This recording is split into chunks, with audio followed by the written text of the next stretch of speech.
어제 중서부 지역을 강타한 강력한 토네이도로 아이오와주 그린필드에서 여러 명의 사망자와 부상자가 발생했습니다. 지난 20일부터 한국보건복지부가 건강보험 적용을 받기 위한 본인 확인 의무화 제도를 시행하기 시작했습니다. 지난해 인플레이션으로 인해 미국 성인 3명 가운데 2명의 재정 상황이 악화된 것으로 나타났습니다. 뉴욕주의 아동 빈곤율이 2023년 기준 18.8%를 기록했습니다. 성인 5명 가운데 1명은 각종 보험 가입이나 갱신 시 의도적으로 허위 정보를 제공하는 것으로 나타났습니다. 이상은 이 시각 주요 뉴스입니다. 시청자 여러분 안녕하십니까? KBN 뉴스입니다. 어제 중서부 지역을 강타한 강력한 토네이도로 아이오와주 그린필드에서 여러 명의 사망자와 부상자가 발생했습니다. 토네이도가 일리노이와 위스콘신주로 이동하면서 13만 명 이상의 전력 공급이 차단되는 피해를 입었습니다. 아이오와주 경찰은 토네이도로 인해 그린필드에서 여러 명의 사망자가 발생했고 병원도 피해를 입어 최소 12명의 부상자가 다른 시설로 이송됐다고 밝혔습니다. 토네이도의 영향으로 아이오와주에서는 풍력 발전기가 파괴되고 일부는 불이 붙기도 했습니다. 또 일리노이와 위스콘신주에서는 13만 명 이상의 고객이 전력 공급이 차단되는 피해를 입었습니다. 네브라스카주 오마하에서는 광범위한 정전과 홍수로 인해 차량과 건물이 침수됐습니다. 현지 방송인 KTV는 소방관들이 물에 잠긴 차량에서 사람들을 구조하는 모습을 보도했습니다. 일리노이주에서는 먼지 폭풍으로 인해 가시거리가 낮아져 주간 고속도로 2곳이 폐쇄됐습니다. 국립기상청의 밥 오라백 예보관은 오늘 토네이도가 방향을 바꿔 텍사스와 오클라호마, 아칸소, 미주리 남부 지역으로 이동하며 큰 피해를 초래할 것이라고 경고했습니다. 한편 콜로라도주 북동부 유마시에서는 어제 예상치 못한 우박 폭풍이 발생해 주민들이 골프공에서 야구공 크기까지의 우박을 제거하기 위해 중장비와 제설 장비를 동원해야 했습니다. 이 지역에서는 지난 20일 오후부터 하룻밤 사이 무릎 깊이의 얼음 덩어리가 쌓이면서 건물과 차량에 큰 피해가 발생했습니다. 특히 일부 자동차는 앞유리가 산산조각이 난 상태로 발견됐습니다. 유마시에는 약 3,500명의 주민이 거주하고 있으며 이 지역은 네브라스카 서쪽 경계에서 약 40마일 떨어져 있습니다. 우박이 내린 지역 외에도 심한 폭우가 쏟아져 더 큰 피해가 발생했지만 다행히 사상자는 보고되지 않은 것으로 확인됐습니다. 이번 폭풍은 엄청난 폭우와 강풍, 초대형 우박을 동반했고 콜로라도주와 인접한 중서부의 다른 주들도 폭풍우와 홍수에 대비했습니다. 지난 20일부터 한국의 보건복지부가 병의원 방문 시 건강보험 적용을 받기 위한 본인 확인 의무화 제도를 시행하기 시작했습니다. 이제 환자들은 주민등록증이나 면허증, 여권 등의 신분증으로 본인 확인을 거쳐야 합니다. 한국보건복지부는 20일부터 건강보험 본인 확인 의무화 제도가 시행된다고 밝혔습니다. 이 제도는 특히 건강보험 자격이 없는 사람들이 다른 사람의 건강보험을 도용해 의료 혜택을 받는 것을 방지하기 위해 마련됐습니다.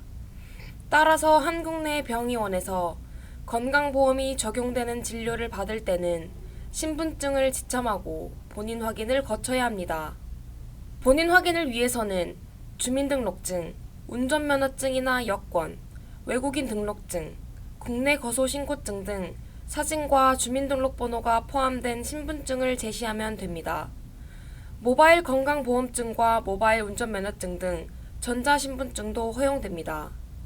다만 모바일 건강보험증의 경우 보건복지부는 본인 명의의 휴대폰에만 설치되도록 기술적으로 보완하고 로그인 유지 시간을 단축하겠다며 자격 도용 최소화를 위해 의심 사례를 철저히 모니터링하겠다고 밝혔습니다.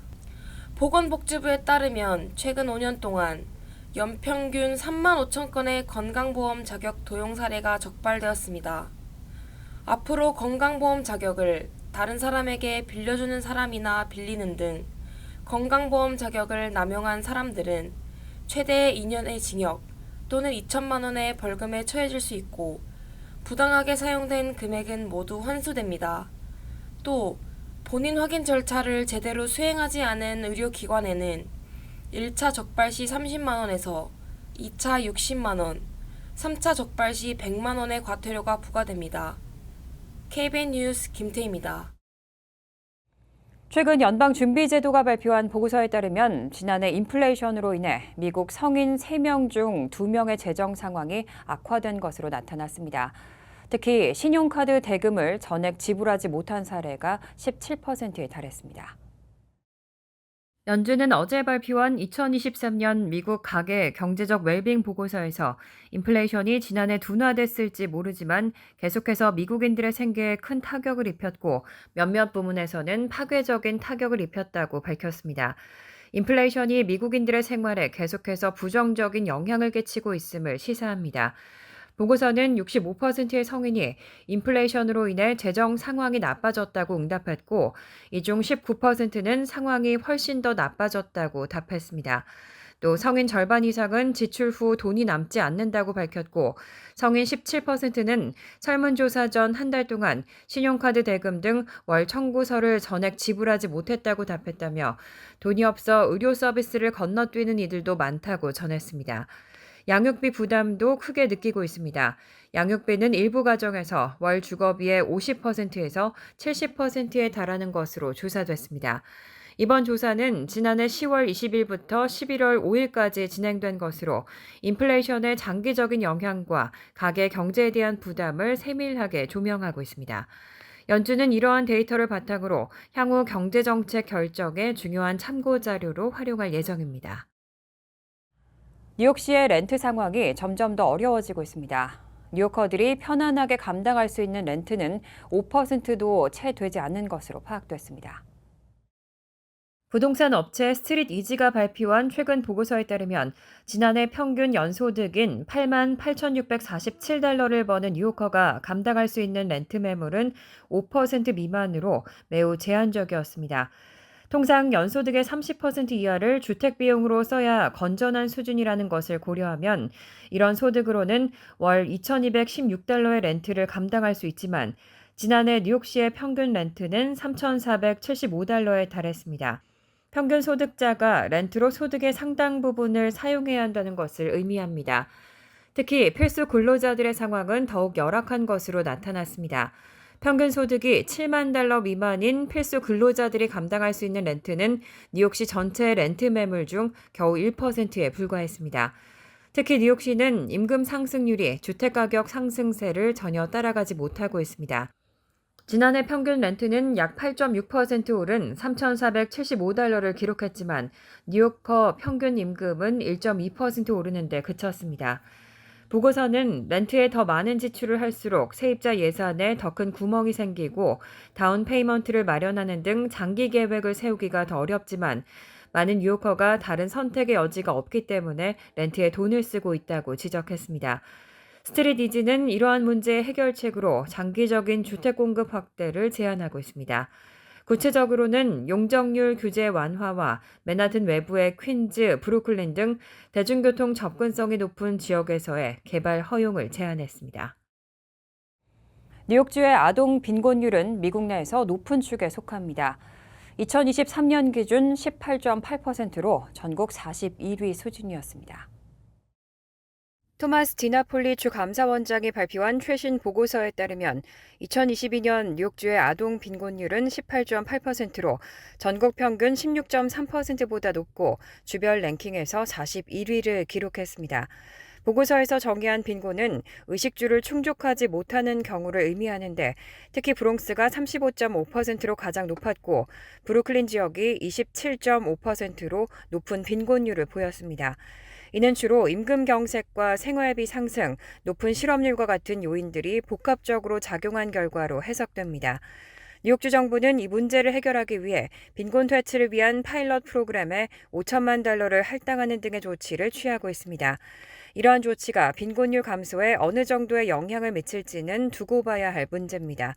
추가적으로 지역사회와 비영리단체들도 빈곤 문제 해결을 위해 다양한 노력을 기울이고 있지만 보다 종합적인 접근이 필요한 상황입니다. 바이든 행정부가 올 여름 수요 급증에 대비해서 북동부 휘발유 공급 저장소에서 비축 휘발유 100만 배럴을 방출하기로 결정했습니다. 에너지부가 북동부 휘발유 공급 저장소에서 비축 휘발유 100만 배럴을 방출한다고 발표했습니다. 뉴저지와 메인주 저장소에서 한 번에 10만 배럴 단위로 할당될 예정입니다. 오는 7월 4일 독립기념일 휴가를 앞두고 유가를 낮추기 위한 조치입니다. 에너지부는 이번 비축유 방출을 통해 현충일과 7월 4일 사이에 북동부를 포함한 3개 주에 충분한 연료 공급을 보장하겠다고 밝혔습니다. 미국 휘발유 가격은 최근 갤런당 평균 약 3달러 60센트로 1년 전보다 0.06달러 소폭 상승한 상태입니다. 이번 조치는 러시아의 우크라이나 침공 이후 전략 비축유 사용을 늘린 바이든 행정부의 정책의 일환입니다. 우크라이나 전쟁 여파로 상승하던 휘발유 가격을 안정시키는 데는 도움이 됐지만 비축유 감축으로 인해 국가 비상사태 대비 능력이 약화될 수 있다는 우려와 공화당의 비판도 함께 제기되고 있습니다. 성인 5명 중 1명은 각종 보험 가입이나 갱신 시 의도적으로 허위 정보를 제공하는 것으로 나타났습니다.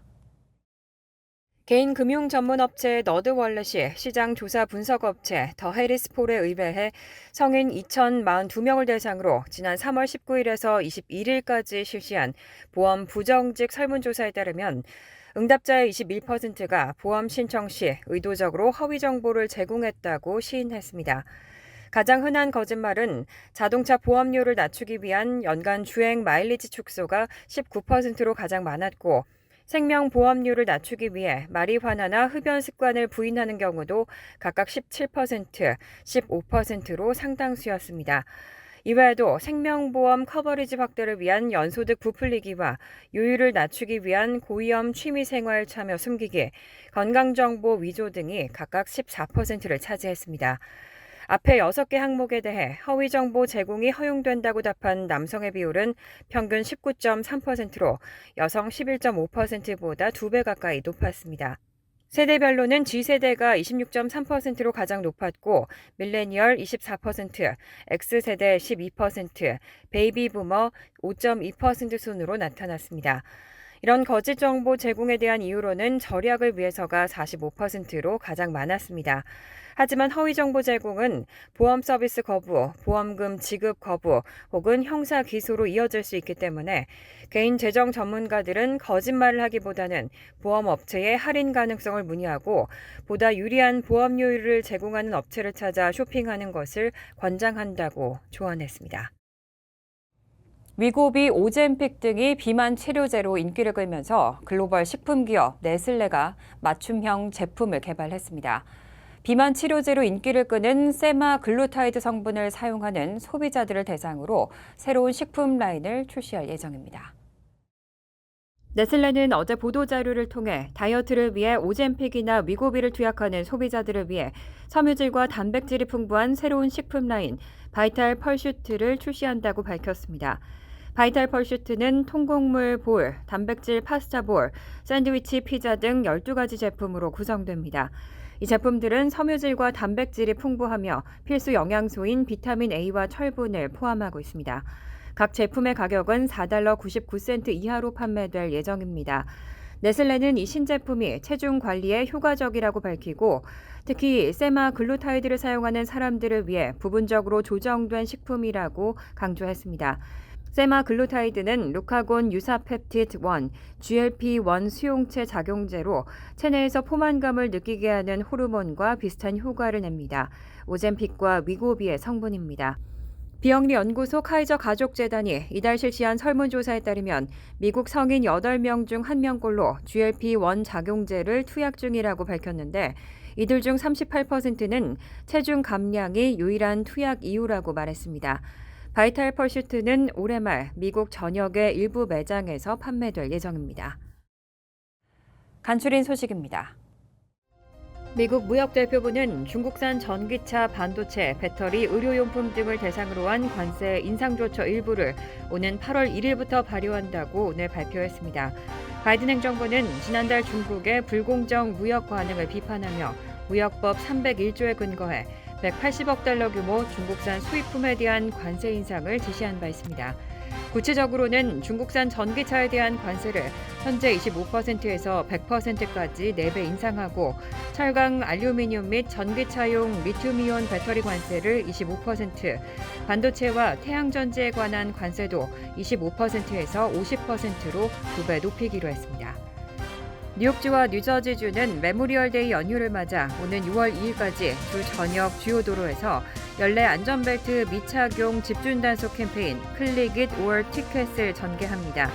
특히 뉴저지는 연방정부로부터 받은 지원금 76만 6천 달러를 주 전역에 약 120개의 법 집행기관에게 배분해 합동단속을 벌이게 됩니다. 한인 밀집타운 중에서는 포트리 경찰이 지원금을 받아 단속에 동참합니다. 뉴욕과 뉴저지에서는 차량 탑승자 전원이 안전벨트를 착용해야 합니다. 이를 어기다 적발되면 뉴욕주는 16세 이상에게는 $50의 벌금을 부과하고 16세 미만은 운전자에게 $25에서 $100의 벌금과 함께 벌점 3점을 부과합니다. 뉴저지주는 $46 벌금이 부과됩니다. 오는 9월부터 뉴욕시 버스 뒷문 승차가 가능해질 것으로 보입니다. 제노 리버 MTA 회장은 지난 20일 회의에서 무임 승차가 빈번한 등하교 시간대의 문제를 해결하기 위해 옴니 리더기를 버스 뒷문에 설치하면 문제는 쉬워진다며 특히 학생 메트로 카드가 그렇다고 말했습니다. 이에 따라 MTA는 협업사인 큐빅이 소프트웨어를 업그레이드하기 전인 오는 9월 전 학생 메트로 카드를 옴니로 일괄 전환하고 등하교 시간에 집중적으로 일어나는 무임 승차 현상을 해결하기로 했습니다.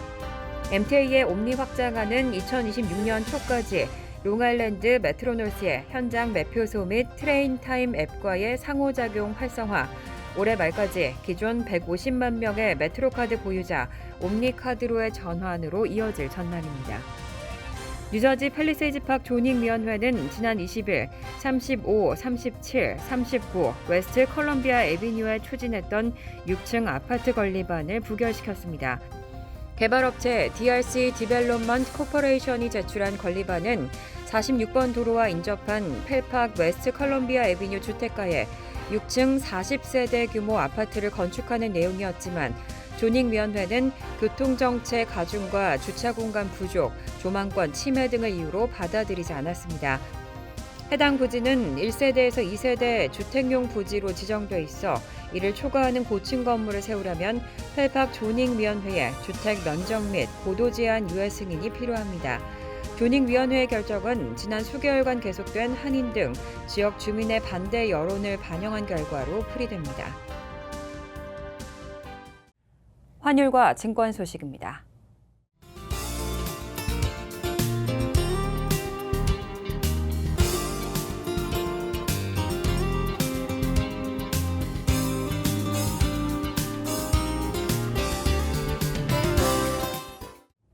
이어서 날씨입니다.